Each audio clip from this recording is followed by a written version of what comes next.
So unfortunately for me, I made a very simple mistake when it comes to calculating velocity. And it's something that at my old age should definitely be avoided and not have occurred in the first place. So let's go over it really quickly so that hopefully I don't make the same mistake again. So let's say we have a bird, starts here at point A, and it travels all the way to point B here, which is 5,150 kilometers away, okay? And then rests for a little while, and then from point B, it returns back home to A, right? And this return trip, we're gonna say TR, took the bird 13.5 days. Cool. Okay, so we're gonna answer two questions. Number one is, what was the average velocity for the bird during the return trip? So the average return. And we're gonna answer part B, which is what was the average velocity for the bird throughout the entire trip. So find just V average. I'm going to just say that's V average. Okay, so for part A, I think it's relatively straightforward. So we know that average velocity is defined as the displacement over the change in time, right? The only thing we really have to do is convert the time from days into seconds if we want it to be like a normal problem. And we also convert kilometers to meters. So let me just show you what that looks like really quickly. So we do 13.5 days. We need to convert days to hours. So in one day, there are 24 hours. And in 1 hour, there are 3,600 seconds. So that'll get us seconds.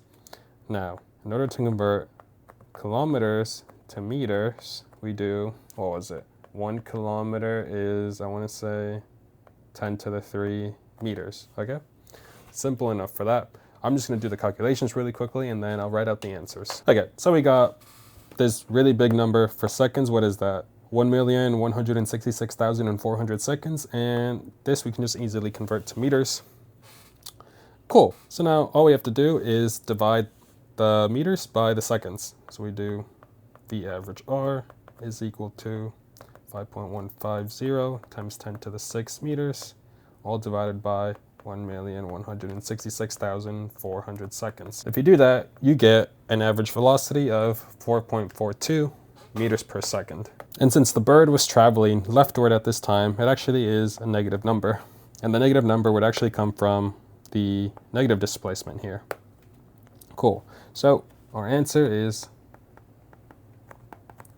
negative 4.42 meters per second for part A. Now, the part that I got wrong was in part B, which is just finding V average for the whole entire trip. Because here's the thing. The problem is set up in a way in which they don't tell you the time that it took the bird to get from point A to point B in the first half of the trip. So what I thought to myself was like, okay, if they don't give me that time, then I don't have a total elapsed time. And it's not safe to assume that the bird took the same 13.5 days to get to point B in the first place because, maybe the bird took a different route or the bird, just did something differently. So it's not safe to assume that it's the same amount of time. So it's like, okay, therefore the problem is unsolvable, which, just as a heads up, usually when you get to like the answer of like, oh, I can't find the answer, most of the time it means you did something wrong. As someone who's done physics for many years, most of the time your ego is wrong, even though you're like, no, I'm so confident about this, like it's probably wrong. I should have known much better. Because here's the trick to it. Since the average velocity depends on a displacement, a change in x, displacement is just the starting point minus the ending point. And if your starting point is the same as your ending point, then the displacement is 0. And so the total elapsed time doesn't even matter because if your displacement is 0, then your average velocity is going to be 0.